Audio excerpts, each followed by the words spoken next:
জয় গুরু বন্ধুরা, সবাই কেমন আছো? আশা করি সবাই খুব ভালো আছো। আর এখন বিকেল হয়ে গেছে, দেখেই ভিডিওটা দেখে জিভে জল আসছে তো। হ্যাঁ, গরম গরম চা বসিয়ে দাও।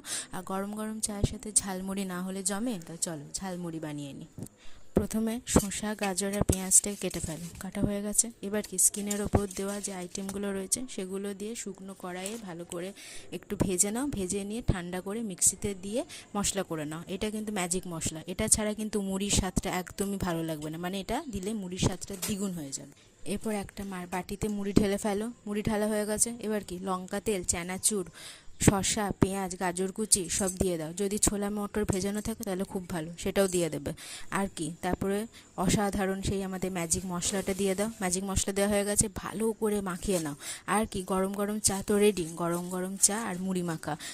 খাওয়ার আগে কিন্তু চ্যানেলটা অবশ্যই সাবস্ক্রাইব করে দেবে, লাইক করে দিও আর শেয়ার করে দিও। জয় গুরু, সবাই ভালো।